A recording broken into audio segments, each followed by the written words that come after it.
Good evening, guys. Welcome to the first ever Springfield podcast. I'm super excited to get started because we have one of the most special guests in our office today. We have the famous Dr. Baydoun, Dr. Mohammed Baydoun, the doctor of Dubai's real estate market. Welcome to Springfield Properties. Thank you. I'm so glad to be with you, gents, today. Thank you so much, and it's our pleasure. And you know what? It's a very special podcast because this is our first episode of Springfield Podcast. And before we get started, let me introduce you guys to Dr. Mohammed Baydoun, also known as Dr. Risk Management. He's currently the head of development and concept department at Damak Properties, the largest private development company in the UAE and most probably in the Middle East as well. You know, the biggest names if you've come to Dubai, you've seen Damak on top of nearly every other building in Dubai. Mr. Baydoun, Dr. Baydoun is leading a team of urban planners, urban designers, architects, financial and sales analysts, and engineers from Beirut. His career started in real estate, has taken him across the globe. But there's more to this dynamic individual. He has black belts in karate, in mixed martial arts. He knows how to pack a punch both inside and outside the boardroom, and is an accomplished author of over 18 publications under his belt. Congratulations about that. Thank you. Dr. Baydoun has over 20 years of work experience in the field, though it doesn't look like it. I must say, I must compliment you on your strict working out regime. He has previously managed various mega projects like Al Zahia by Majid Al Fatem, the D4 project, Lebanon Waterfront City, King Abdullah expansion of Al Haram in Mecca, Saudi Arabia, Jazirat Al Aras, and many more. He has experience as a lecturer at the American University of Beirut for 5 years, and currently he's managing multiple mega projects like Damak Hills, Damak Towers, Akoya Oxygen, and many more, which have a total estimation of over 30 billion dirhams. Dr. Baydoun, you must be a busy man.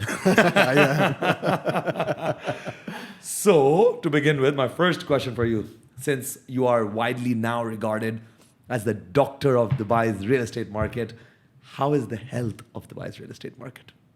Literally at its best. I'm going to tell you why.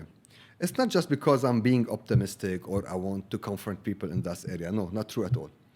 I believe now in Dubai we are moving to a new era. People currently are analyzing the Dubai's market from a wrong lens. They are looking at the prices and how it's going up, and they are presuming that we are in the upturn of the market and they're expecting a downturn at any point in time. I fully disagree with this perspective.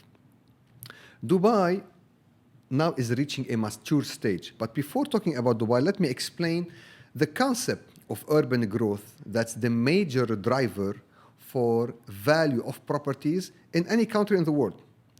Everything is driven by the following: density of population and scarcity of land. Before Dubai, because obviously it's a relatively young city, you used to have a lot of empty lands. The developers used to have a lot of options when it comes to buying lands and developing. Now that's not the case anymore. Land in prime areas is becoming very scarce, and also the size of population in UAE is growing. We're touching now the 10 million residents in all of UAE, which is a huge number, and the number is still growing. So the population density is there. Scarcity of land is there. And that's why the city is moving on to the tier of mature cities like London, Paris, Singapore. And that's why what we're seeing now is not an increase in property value. It's a rectification of prices in the real estate value. Because from here onwards, I don't see any way back to the old prices of 2014-15. That's impossible. I 100% agree with you when you're talking about population growth. I mean, I've been here for over 32 years now in Dubai, and I know, I think I was here when the population was 500,000, and now we're at 10 million. I mean, the population has exponentially grown, and I remember as a kid, I used to ask my father, when is this construction going to end? Because Dubai was always under construction, and 30 years later, we are still at that stage where new things are coming up, the city is growing exponentially, and it's beautiful, and we're lucky to be in the city. 100%. Dr. Baydoun, tell us, how did you get started in this field? It all started by coincidence, actually. I studied architecture. This is how the whole thing started. And my plan was to become a specialized concept designer only. But things move in a direction that I didn't plan. It worked to my benefit. I had the #1 ranking on my university when I graduated from the School of Architecture. wow. So they offered me a scholarship to study urban design, although my plan was to study architectural design outside of Lebanon. But the opportunity was too good to be left. And also I was offered to become a teaching assistant at the age of 23 at the American University of Beirut. Wow. So I said, you know what, I'm not going to leave this opportunity. So I started. Second semester, a company called Millennium Development. It was the first development management company in all of the Middle East region. It was established in 1999. And at that point in time, the concept of development management was very new to the region. Developers like Emar, Damak was still brand new at that point in time, and all the developers in the region didn't have a development team. They didn't understand why they need development teams when you deal with mega-scale projects. And that's related, obviously, to the complexity and how you need to balance between the technical side and the commercial side of the business. So that set of skills wasn't there. So this company was specialized in providing that service for developers across the region. Okay. It was owned by the Prime Minister of Lebanon at that point. He wasn't the Prime Minister, he was the son of the Prime Minister. Okay. Mr. Rafiq al-Hariri, he was the Prime Minister, and Saad was his son. And in 2005, he became the Prime Minister. So I was headhunted by his office, and I started my career with them as a young guy, and I stayed with them for 14 years. And I was very fortunate during that time. I was exposed to all the large-scale projects that happened in the region, including the Haram Plaza expansion, including Jabal Umar, the first project in all of Saudi Arabia to be listed in the Saudi Stock Exchange. Johor Financial District in Johor in Malaysia. Also, I was part of the team that worked on the project. New Aktau City in Kazakhstan, and so on and so forth. In the process, I was mostly focused at the beginning on the technical side as an architect. Then when I finished my degree in urban design, then I became specialized, in addition to architecture, in master planning, but not only from design perspective, also from a commercial perspective and creation of value. Then I got my MBA degree, which has helped me to complement my technical skills with financial and marketing and managerial skills. So I was able to bridge in between theory and practice in between both. Then I decided, after 10 years of experience back in 2009-10, well, you know what? I need to have a doctorate degree that would combine everything I have learned by now. And I'll be more honest with you guys. Obviously, you said that I look younger than my actual age. That I have to compliment you about? You do. Thank you.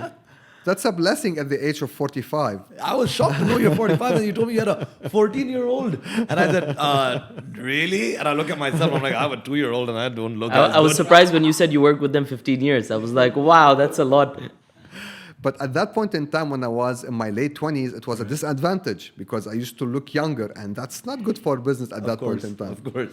So the doctor title was also important. It helped me a lot to get the credibility. So I read somewhere that your mother, I believe, or one of your parents wanted you to be a doctor? Yeah, that's my mother. That's your mother. And then that's the reason why you went and got a PhD. Yeah, she wanted me to become a medical doctor. Because obviously, like I was always an accomplished student, so I had all the degrees and the ranking needed, and I always refused because it's not my thing. I want to do architecture. So when I've got my PhD after doing architecture and urban design, she told me, "Well, finally, you made my dream come true." You made my dream come true.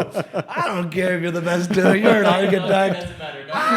I need to tell my friends my son is a doctor. Oh wow, that must have been a good feeling as a mother, to see her son, on top of the game, mashallah. So tell us, I mean, of course, you've had all this experience from different parts of the world. What did you bring to Dubai when you started your first mega project? Look, in Dubai, I worked on multiple projects, but my beginnings are not the thing that where I feel I made the change. I believe the change started when we launched a la carte, which was the first e-commerce experience in the real estate market of Dubai just before the COVID. It was the first time there was an opportunity for the buyers to go through a digital platform, pick up any layout that they want, with structural variations that include access to the rooftop, pool, no pool, landscaping. I remember it was a beautiful experience on the app.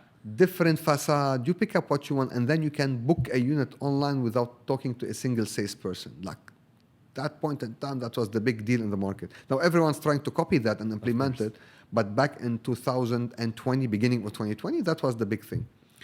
Then after COVID, the big thing that made a huge change was Cavalli Casa that we launched, and that was the beginning of the new series of towers that were super successful. And everyone knows now we're selling towers in hours, not in days. Minutes. I don't even think hours. And Cavalli Casa, I remember, was one of the most hyped up projects in Dubai because of its luxury status and location as well. I mean, Damak's not new to luxury, but I think that tower is special because of the plot location, nothing really around it that is as high rise on the side of Media City.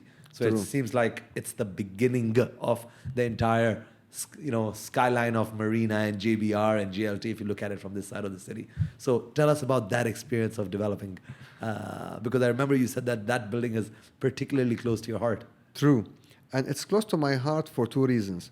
First, I'm going to start with the more strategic part, which is the approach of development that we follow. Our approach to development is very much unique and very non-conventional. Okay. Because for me, when I start thinking of a project, the first thing that I start thinking of is, what are we going to tell the customer on the deal table when we're going to close the deal? What are his needs? What are his requirements? How I can satisfy his needs in the best possible way. But to achieve this, I need to understand the customer, the profiling. Who are we selling to? What's the preference of that market? And then we reverse engineer the process to come up with a development brief that's solid from a vision perspective and from a numeric perspective, because obviously there are other sets of requirements. Like one of my videos, I explained the difference between sellable area, built-up area. Oh, I love that video. I think that was a video that I sent to Sman. Correct. And that's what I was saying. There's very few content on the market right now that they go into the details, into the numbers. We don't see so many people doing that, And that's what strikes me a lot about your content. That's why we enjoy it, We share it a lot. Thank you, guys. So part of the brief is exactly to implement that, to check what are the possible ways by which I can maximize my sellable area to GFA area and maximize my sellable area to built-up area, because GFA is what I buy. Built-up area is what I pay for, my cost, and the sellable area is my revenue. Maximize what you're taking out of their money that you're putting on the table. Minimize what you're paying versus what you're selling, and maximize what you're selling. Achieve this balance, you're going to get the most financial profitable project that's possible. And I think that's one of the reasons why Lagoons is doing so well, because your price per square foot is low compared to the area, and I think you guys are selling the most townhouses right now in the market. 100%, like Lagoons, it's almost gone. Like that project dominated the market by far. And it's continuing to dominate. Yeah. I think 2022 was defined by Damak Lagoons as a master community. It's the number of most townhouses and villas sold in Dubai's real estate market in a single community. True. Now that in itself is a huge, feather on the cap of the House of Damak. Yeah, it is indeed. Actually, this organization led by the management achieved a big milestone, because Lagoons was a completely brand new community. And the day it was launched, we sold 900 villas in one day. Wow. That's a few billion worth of sales. That's like around a couple of billion dirhams. Imagine. Wow. That was a track record that was achieved for the first time in the history of Dubai's modern real estate market. 100%. I mean, the way Damak has sold that, I think it's a very unique concept as a community to have a usable water lagoon. So we've had a lot of communities in Dubai that have beautiful lake views, beautiful sea views, but we've never had a lagoon project which has so many amenities inside the water. And that's, I think, what we were discussing yesterday on the project model as well. And you mentioned a few of your favorite amenities. And I think that unique concept is what has really made Damak Lagoons fly off the, market. And I think recently, because of the good feedback in the market from Damak Hills, after you guys added more amenities to it, even after you finished the project, you've taken good care of it. So it's put a positive image of Damak in the client's minds. And I think that has really helped you when you've come to Lagoons and shown all these amenities, correct? 100%. Look, Damak Hills to me, is the most beautiful community in all of Dubai. And just for people who don't know, I live in Damak Hills. I bought in Damak Hills. That's how I strongly believe in this community. It's so dear to my heart, and I'm enjoying living so much there. And again, between brackets, all of my real estate portfolio is with Damak, by the way. Oh, So I've got nothing from other So you practice what you preach. I like it. Okay, good. So there's many projects in the market, Dr. Baydoun. How are you staying ahead of the market with design trends and technology? Look, as I mentioned earlier, the element of differentiation is the process itself. How I think of the customer, what are his needs, and accordingly, based on that, we reverse engineer the process. Now, let me explain to you something that I think will be of interest to you, because obviously you're in the sales game. Do you know, guys, how the human brain, biologically, forget about the psychology and stuff, biologically decide to buy this mobile? Visually? Hmm? Visually? Practically, there is a part of... Emotionally? It's a combination between all of that, but I'll tell you how the human brain functions and how actually you can convince the human brain to push the green button. I'm not going to say manipulate. So the brain is composed of two sections when it comes to decision making: the Homo sapien brain and the limbic brain. The Homo sapien brain is responsible for all the logical analysis. So I would tell you this mobile has high capacity, it has a great camera, the color is great. No. How many times you've been in a shopping mall and someone pitched you a product and he gave you all the logical arguments, but you did not buy it. You did, I'm not feeling like it, right? Yeah. Because he didn't manage to touch your limbic brain. Limbic brain is your emotional side that's connected to your purpose. You need to understand what's the purpose of this customer, and accordingly, you pitch the product. I'll give you a quick example. Today, do you believe the iPhone is the best technically advanced device available in the market? You think? No, I think there's a lot of Huawei's and a lot of different brands that I've never heard of that have better cameras, better, I don't know. Even functionals. Samsung always one-ups, whatever 100%. they're But I'm offering. still using my Apple. Yeah. Me too. Me too. All three of I have us. 2 iPhones. Why do you think we buy iPhone? All of us. Although we are aware of this game, but we still will buy iPhone. Emotions. I think it's I guess brand. For me, it's the fact that I have all my devices are iOS. Apple on the iOS platform, so it's just easy. And of course, it's a nice device and it's visually easy to use, and I become used to the platform maybe. All what you're saying is true, but there's something a bit more strategic in this area. Apple convinced us that an iPhone is the device that symbolizes innovation and honestly status. So which can easily connect to many people purposes, and that's why you will see many people, although they know it's not the best device, Yeah. still they will buy the most. Yeah. And they're paying the most for it. Exactly, and they're happy. Yeah. Why? Because Apple managed to touch our limbic brain, and that's why every year we press the green button and we buy. It's the branding, positioning, and I guess that is what. So it's connected to our purpose. So that's what you guys think about as well when you're launching projects, when you're selling something. Like, for example, in terms of how would you connect that in terms of a project? I'll tell you. I give you one of the examples, a real life example. I'm going to skip all the names in the process. One time, one of the sales head approached me, and he told me, I have a bulk deal buyer. He wants to buy a series of villas in one of the projects that I have launched. His budget is 100 million dirhams. But this guy has a lot of questions. He's a bit hesitant. So how can you help me to close the deal? Then I told him, bring him to my office at 7 p.m. in the evening. He said, why 7 p.m.? You will see. Bring him at 7 p.m. and you will know. 6:55, I took off my jacket, rolled off my sleeve, started sketching for a new project, and they came in after like 5-7 minutes.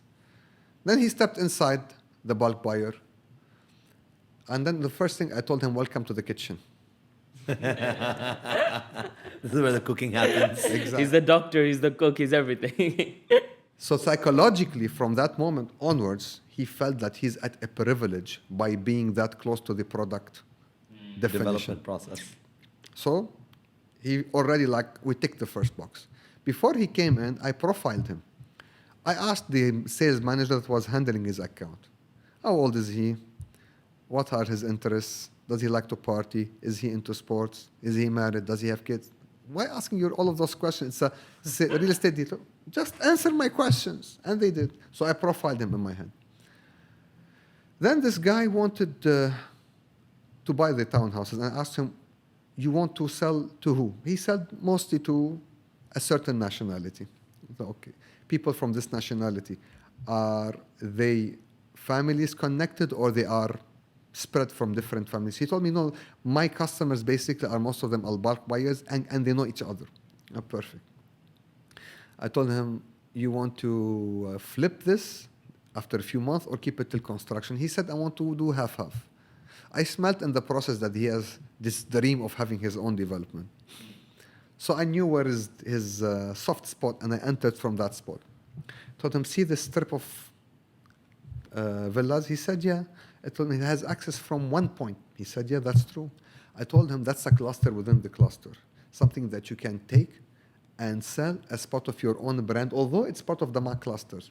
He said, yeah. Told him, the families are interconnected, right? He said, yeah. Told him, so there's no pass-through traffic, so the kids can play around together in the street in a safe environment. He said, it's amazing. Told him, but we have one little problem. He said, what's the problem? Told him the budget for the strip is 200 million dirhams, not 100. It's way higher than mine. Tried to talk to your investors. Then I helped him actually on the phone, and I pitched the product to his investors.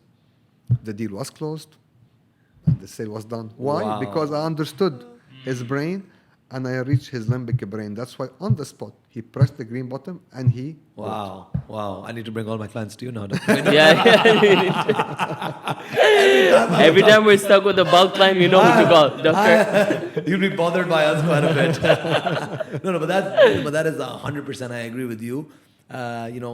Getting to the client on an emotional level, like how you said you got through to him, saying that, your family, your kids, this is what you understanding the vision of a buyer is extremely important, and knowing what to pitch and to the right profile of customer as well. Correct. To resonate with the buyer. Anything I think we buy, it needs to resonate with you, And at that point, you are not, because logically, I think for any client, there are 20 projects in the market. When you have a certain price point, certain ROI you're looking for, there are too many options. What is going to make you make the decision? At the end of the day, it needs to connect with you.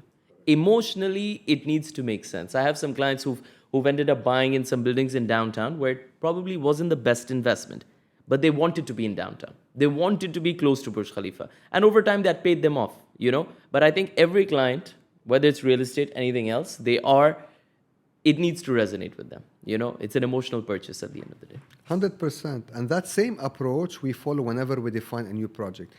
People that look at the periphery, they think what we do is just, we come up with crazy idea, we come up with interesting story, and we pitch it to the market. But people don't understand why it works. It works because we study and we tailor-made that story to the needs and the profile of the buyers.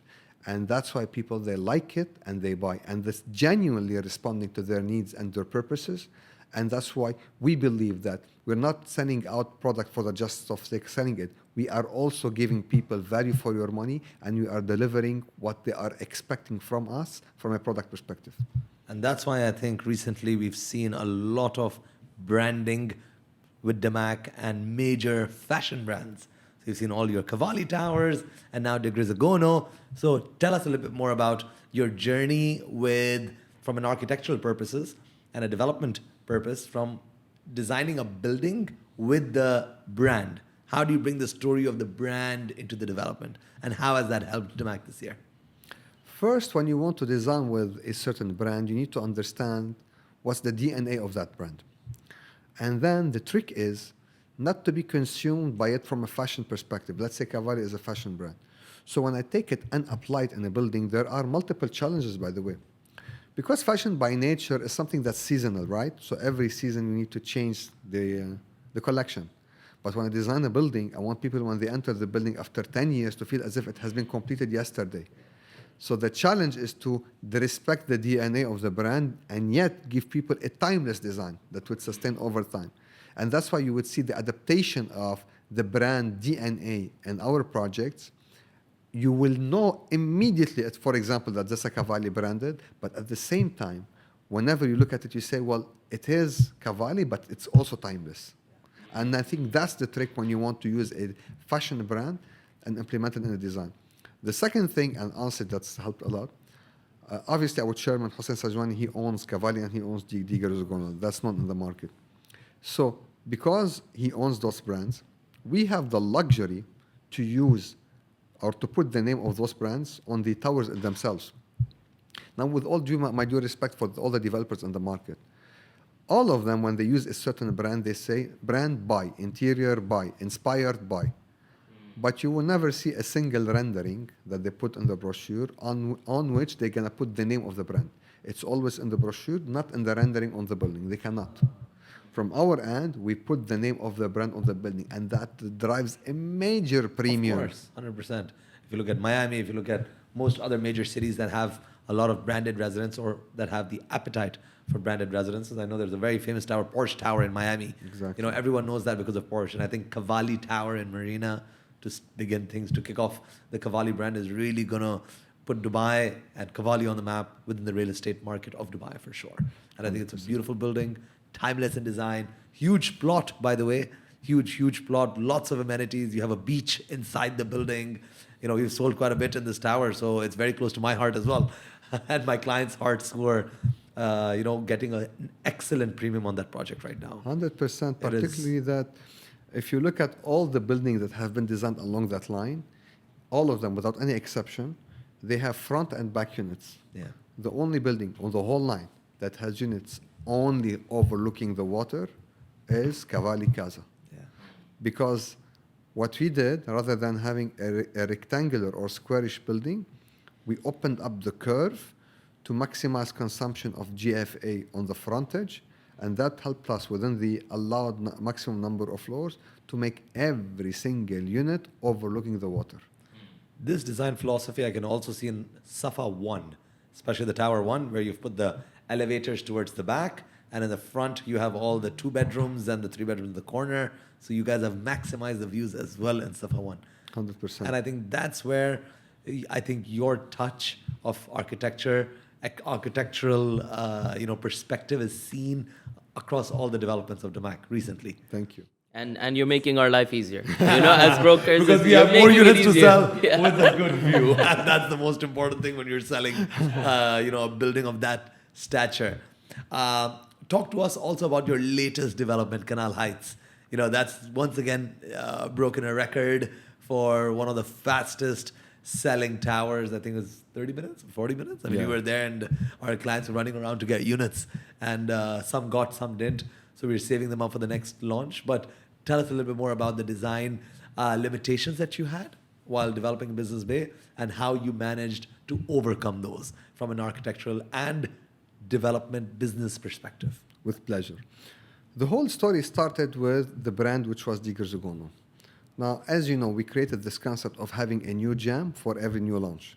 We started with Safa 1, Emerald, Ruby in Safa 2, Feroza for Chic, and Canal Heights, the first one, we used the Pearl as a source of inspiration, which is highly connected to the heritage of UAE and the Dubai is pearl known to be hunting. pearl divers, the pearl Exactly. diving city. So the whole story started when we bought the 2 plots. I said, it's a great opportunity to create the first twin towers in all of Business Bay and the tallest tower in all of Business Bay on Dubai's waterfront. Now, creating twin towers was always something that I was looking for across my career, obviously because I have a twins. Okay. Hi, Jad and Yasmin. So it was something that's also dear to my heart. And at the same time, we had a major challenge technically, because you are buying a certain area, right? And you want also to maximize the view. And you have a limitation on number of height. And the trick of Cavalli Casa didn't work there. The curve doesn't work. We tried it. So we thought how to overcome this problem. Then we came up with this idea. You have water canal, right? It has a certain width. But the longer view of the water will come on the sides, because you see at the long edge of the whole stretch of the water The canal. further end of the water. So I said, you know what? Let us create a V-shaped building that captures the view, and at the same time, when you have a straight let's say the straight line between 2 points A and B is X. Once you make it triangulated, when you break it, it's going to be around 1.6 times that. So you're going to have 1.6 times what you would get in normal building in terms of units per floor, and all of them not just overlooking the water, it's overlooking the long side of the water. That's 60% more units with a view. So Literally. exactly. By this, we made sure that every single unit within the maximum building number of floors is overlooking the water and on its best side also. I believe that was the crack of the matter in this project. And it was beautifully designed, and I think that's the reason why you got such good response. And another thing, on the podium of that building, I think you have the largest water body and swimming pool, I think, in Business Bay. Yeah. We have the longest lapse pool in all of Business Bay, and we have the first indoor pearl hunting experience in the world. That is crazy. Inside of this Pearl building. hunting experience inside a building. Yeah. Wow. The water body looks like a shell, so you sit, you enjoy your time at the periphery as if it's a normal pool. Put your snorkeling device, take a breath, and take a dive. Wow. And this is where the whole world will change in front of you.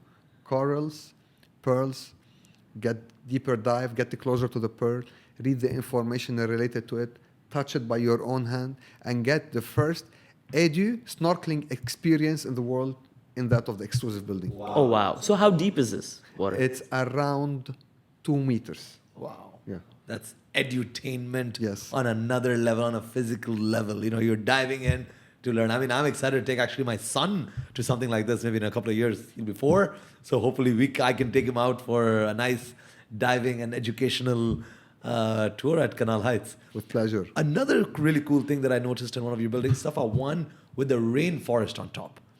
Now, that is something I felt you are pushing the boundaries of development and architecture. Talk to us about how did the concept of making a rainforest come upon?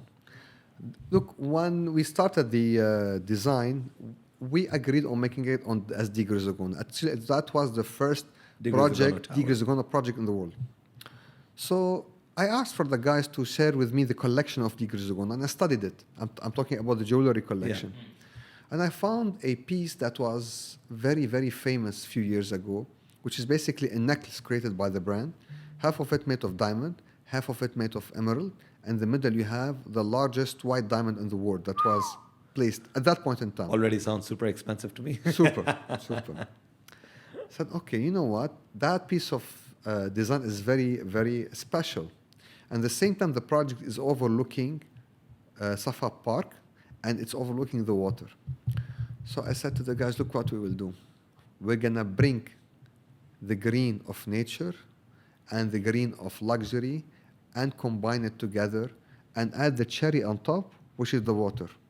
Okay, what does this mean? I don't know what this means. It means that the whole facade will be inspired by the greenery, as if the Safa Park is climbing on all of the units. And we made sure that in each and every balcony you're going to have green, and not any green. We made sure that the species that are used in Safa Park are being replicated on the balcony. Wow. So you don't just overlook the park. You smell it and you feel it, because the same plant is on your balcony at the same time. Then you go up, which is the cherry on top and the crown of the jewel, which was the most elevated tropical island indoor in the world.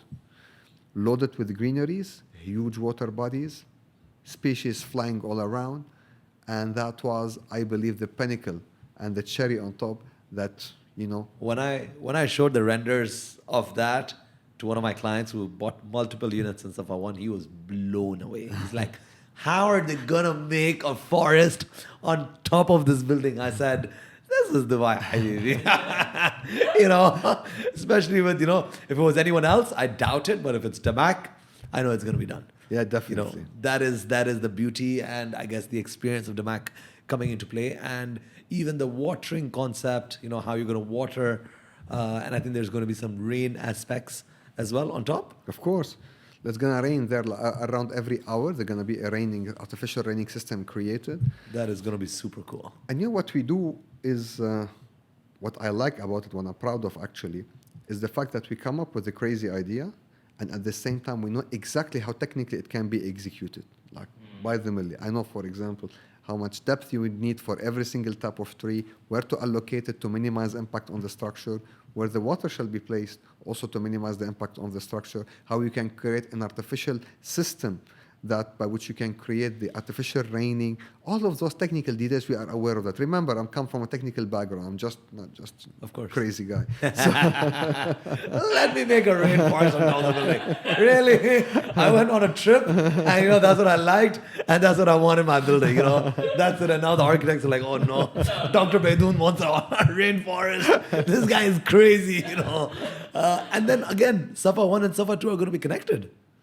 Well, there is a discussion with the authorities to allow us to do that. Okay. If that's allowed, yeah, that's the intention. Wow, that is Subject going to be to authorities something approval. really cool. I Yeah. think once it's done, I think it's going to be super, super cool. And I feel like you're setting the bar very high, for the other developers around who are even trying to launch something like that. It's becoming hard for them to compete, It's very good to see. And one more thing from an architectural perspective that I have to, kudos to you, is that even with the curved structure of Safa 1 and Safa 2, you've managed to make very good layouts, especially with the 2 bedrooms in the front. They're beautiful square layouts with slight curves, obviously, for the building, but I think it adds a bit of, story to the architecture and design of the overall structure. So it's very, very nicely done, and kudos to you. And I'm just wondering, what next? Next, we have a huge calendar of launches upcoming this year. The immediate one that rumors are being already circulated in the market, there's the Damak Bay 2. Wow. That's going to be something very, very special. Damak Bay 2. Yeah. So if the Damak Bay 1 was like sold in less than an hour, this one I think is going to take the market to the next level, because the level of amenities, the way we have designed the buildings, the interconnection between the towers, and the kind of open spaces that we created that are flying up in the air, and how we connected the water DNA with the Cavalli DNA this time, it's coming with a twist, something Wow. different than what we have used so far in the market. Wow. And another Cavalli building that I think is very, very cool is the one on the canal. And last time we had a discussion that the latest Cavalli launches of fashion are going to be held in that building. And the buyers or the residents of that Cavalli on the water on Al Safa is going to have, opposite to Safa Park, is going to have the first access to those Cavalli pieces. Talk to us a little bit more about this particular project, because I think architecturally, and I think this is going to be the status symbol. I mean, it's not the tallest tower, but it's a tower with all extremely large apartments. 100%. Every single unit will fall under the super luxury category. And there is a famous pitch that I think most of the agents they know it in the market. Because when it comes to this particular category of super luxury, usually what I try to do is to balance between two things. You have 2 types of luxury buyers in Dubai. You have the apartment lovers and you have the villa lovers. People that love the villa, they like it because of the outdoor experience, because of the privacy. And people that love the apartment, they like it because of the view and the convenience, because you cannot achieve the view that you want in an apartment in a villa. That's not physically possible. So we combined the best of both worlds, and we created a new pitch, which is what I call the sky villa. A villa that's flying up in the air. A huge flying garden, loaded with landscape, private pool, hydroponic wall that can be used to plant edible plants. Pick up the ingredients of your salad, private bar, created there, electric grill your meal, hold your drink, sit in the pool, and enjoy the astonishing view of the project. Wow, I'm already feeling like I'm watching one of those Damak videos with you on my big laptop screen and painting that beautiful picture that I'm going to learn and spit out in front of my client. Dr. Baydoun said, you can pick up your plants, cut the vegetables, and eat it. No, but amazing, amazing story. I think with every Damak new development, you are pushing the bar up high, and it's just such beautifully done. And obviously the market is responding very, very well to this. But now coming towards the villa side, what next after Damak? Damak Hills 1 was a hit. Damak Hills 2 was a hit. Lagoons has just been, a story above and beyond. What else are we expecting now? Because Damak Lagoons is more or less done. I mean, I think everything is nearly sold out. So what's the next chapter when it comes to villas and townhouses from Damak? Look, we have also an upcoming, very important upcoming launch in Damak Hills too. We have a very interesting and nice product that we didn't launch on the market so far. I'm gonna keep the details Hush, hush. hush hush at this stage, but I can guarantee you something that's very interesting and very competitive, and no one thought of such a product in the market so far. Wow. And we have other surprises that we're gonna keep it also under the table for the time being, but in the right time, we are always full of So surprises. guys, stay tuned to the space. Big things coming out from the house of Damak. But anyways, coming back to architecture and social media actually, and we're going to talk a little bit about your social media. But before we go there, I want to talk to you a little bit more about how do you approach the needs of the client. I know you've spoken a little bit about what the client's journey is and what the demands are from the client being the developer. And how do you incorporate or bridge that gap?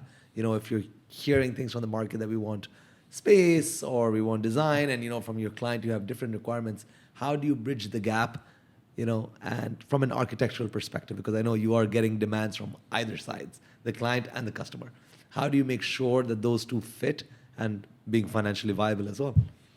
Look, the aims are, if I want to simplify it, the client wants the best possible deal that he could get from a ticket price perspective or a layout perspective, and the client, which is the developer, would like to have the maximum possible profit, and at the same time the best possible addition to his brand equity. Of course. So usually there are multiple factors that help or not help, that what push me to find a balance in between these two factors. Let's start from something very basic, which is the mix. How many studios, how many one bed, how many two bed? Now, obviously, the customer would like to have more of the smaller units. That's the common market trend, like studio, one bedroom, it's mostly in demand. But what people don't know is that those are more expensive from a construction perspective as opposed to the two bed and three bed. You know why? Actually, I just need to make a reel about that. Parking?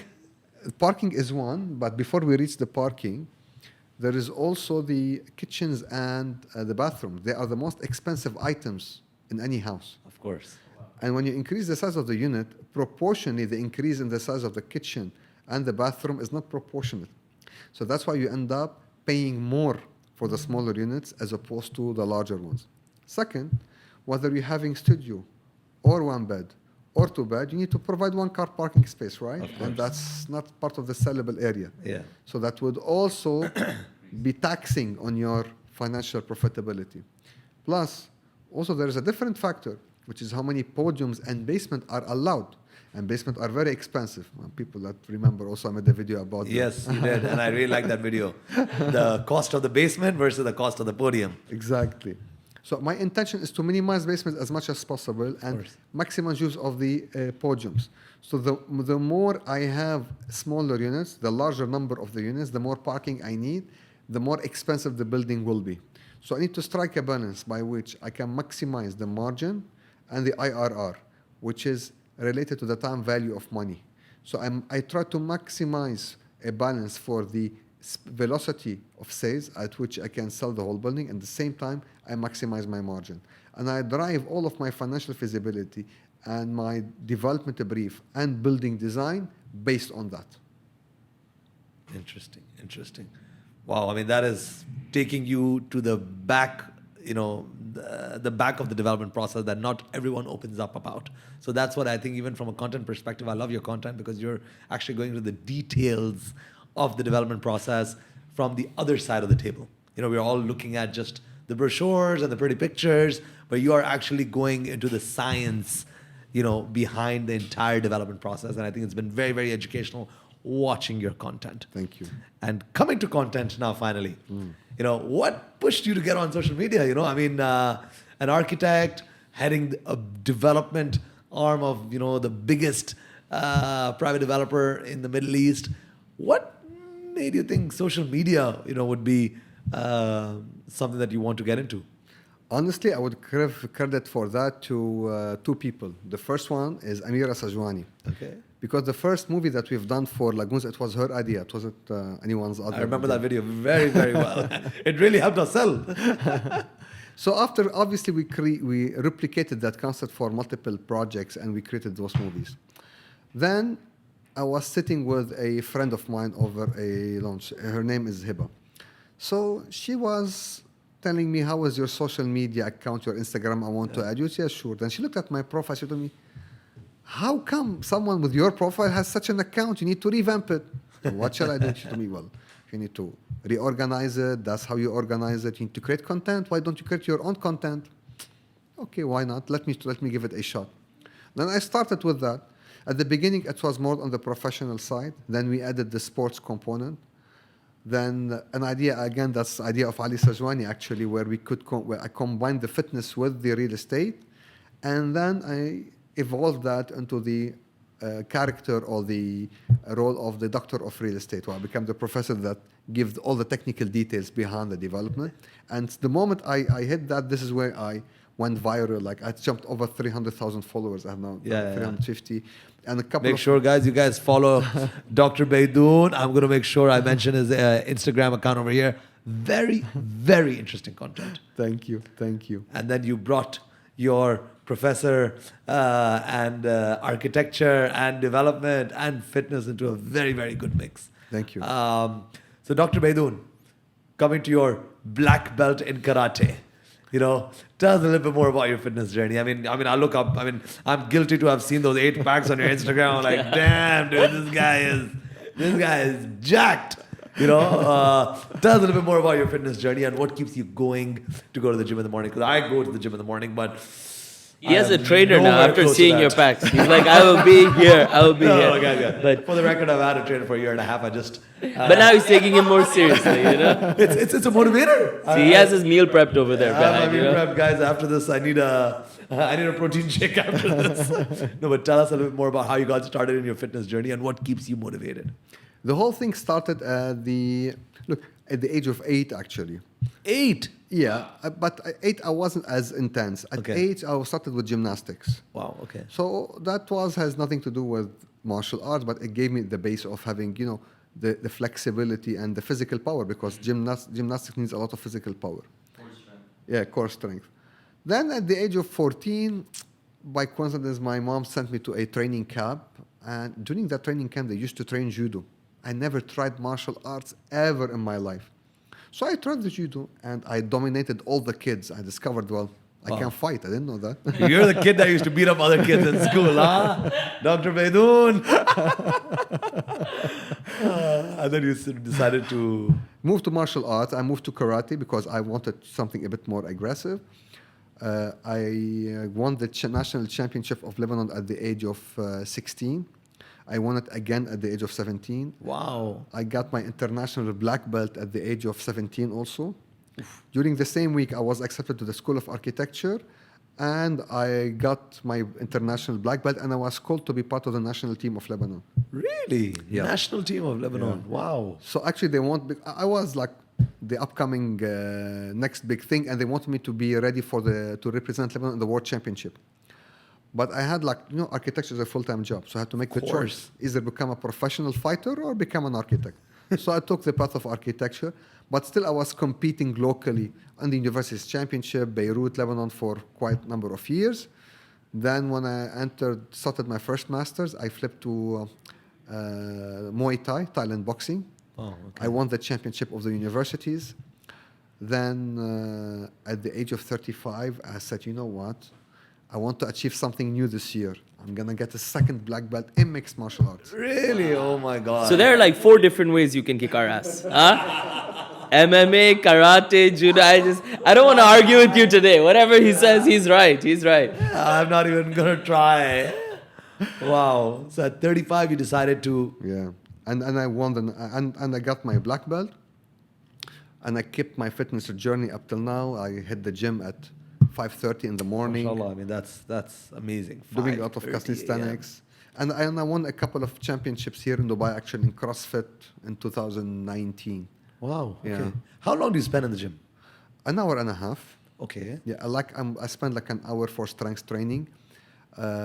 or I do martial arts. I have a private trainer. He comes to my house. We do martial arts in different disciplines, boxing, Muay Thai, Jiu-Jitsu, just to keep my skills sharp. And this is in the morning as well? Yeah, all of this in the morning. Wow, okay. And now, not recently, I've been to calisthenics in 2014, but now I'm taking my game to the next level by learning new skills like handstand push-ups, front lever, muscle ups, all of those cool skills. I'm trying to learn it now. Wow, I mean that's amazing.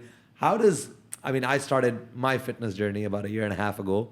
Of course, I've always been on and off at the gym, trying to do something, but for the last 1.5 years, I've been more or less going 4 to 5 times a week in the morning as well. And I thought I go early. I go at 7:30, and this guy comes up and he's like, I go at 5:30. I'm like, whoa! I thought 7:30 was early. You make me look bad on this podcast, my first episode. No, but seriously, I think it gives you, at this time of the day, I'm still full of energy, and I think that's what working out does. It helps you operate at your highest level. 100%. And I'll be honest with you, it has also a certain level of satisfaction. Because look, money can buy you many things in life, right?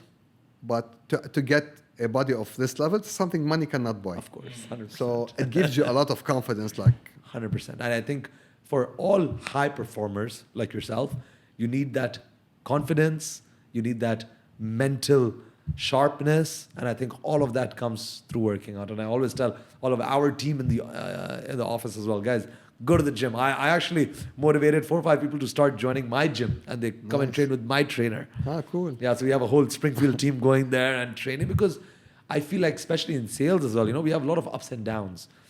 But working out, it's that positivity in the morning. You feel like you check box the toughest part of the day is done. And now bring it on. Whatever you bring on, it's okay. After you've already had that, and I think it makes you very physically and mentally tough. 100%, particularly when you compete, and by the way, martial arts helped me a lot in public speaking. Okay, how these two are interconnected. Yeah. Because obviously when you compete, just try to imagine that moment when you've been training for like 3 to 4 months, preparing for a fight, and imagine that moment where you're stepping inside of the ring or the cage, and that the opponent have done the same for the last 3 to 4 months. He's trying to beat you, and you're trying to beat him. Yeah. You step inside, eye to eye. The ring is about to close, and there's no one else to help you. It's you versus him. Imagine the level of fear that you feel at that point in time. And by the way, I trained with many world champions. They all told me the same thing. The moment they enter the ring or the cage, they freak out, all of them. 10 seconds, and after 10 seconds, as if the audience doesn't exist. You and him in a room, close, you don't hear anyone. You don't hear your coach, you don't hear anyone. And it's one mission and one mission only, to beat him. And this is where all your instinct, all your training will come in.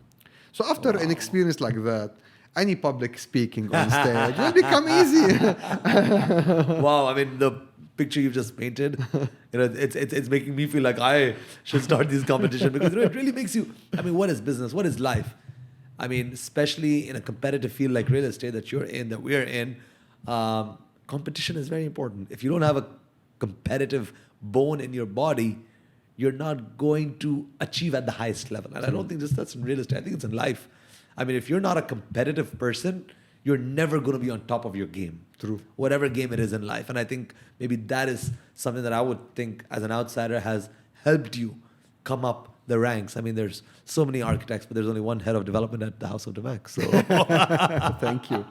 I must say the pressure, because Damak is launching something every week. Every week, every 2 weeks, Damak is coming up with new developments. So you guys are churning out a lot of designs and a lot of new concepts. So that must be super, super tough on the time. And how do you balance it? Because we see you at the gym, we see you on social media, and obviously you're a workaholic as well. How are you able to, do you compartmentalize things? How do you do it? Like arrange? There's a compromise somewhere, and the compromise is, I'll be honest, it's on my personal life and on my sleep. I don't sleep a lot, by the way. Really? Yeah, I sleep like 5-6 hours maximum per night. Really? Okay. Yeah, otherwise I cannot do all of that together. So that's the trick. Yeah. So you wake up in the morning, that you do your workout, then you go to the work. Then in the evening or over the weekend, I put the script of my social media and do the shooting. Now, what's good is that I'm quick in those content You're a creation. natural speaker. Yeah. We went yesterday to the House of the Mac, and at the sales center, I was telling my videographer, I was telling Sman before he came in, I said, Dr. Baydoun is a natural. I mean, this guy does not need a second take. He comes in, he just started, I just throw any question at him, and he replies back, and he answered back, and he did it beautifully yesterday. Thank you. Thank you. No, so that's definitely a skill, I think, from teaching, maybe, I guess. Yeah. Because you've been a professor as well. Yeah, and also participated in many international conferences, so that helped a lot. Okay. And then you do all your social media on the weekends. Yeah. We do the shooting. And shooting doesn't take much time, by the way. The part that takes more time is preparing the content, which is like, I don't take even like a lot. Like I need like an hour or an hour and a half to prepare 3 to 4 movies. But the shooting is easier. It takes 30 to 40 minutes. That's it. I mean, that's amazing. And I think now, I mean, obviously, Damac is a big name, is a big brand in itself. But Dr. Baydoun is becoming a brand in himself. He's a, I must congratulate you for being a celebrity architect now. You're the only architect that I believe has as many followers as you do on social media. So I have to give you kudos to that. And thank you so much, Dr. Baydoun. It has been a real pleasure having someone like yourself, to be our first podcast. Me and Usman had a lot of discussions about who should we invite? We have to start our first podcast with a big bang. And, it's, of course, we really went through your profile and we really loved your content. So I would really push everyone watching this podcast to please take a minute, check out Dr. Mohammed Baydoun's Instagram page. He is very educational and entertaining at the same time. So make sure to follow his content. And thank you, Dr. Baydoun, for your time. It's really, really been a pleasure. Thank you, gents. The pleasure is mine. Thank you so much. Thank you so you. much. Thank you. Take care, guys. And have a good day. And hope to see you guys very soon for our second episode. So stay tuned, guys. Thank you for watching. And God bless.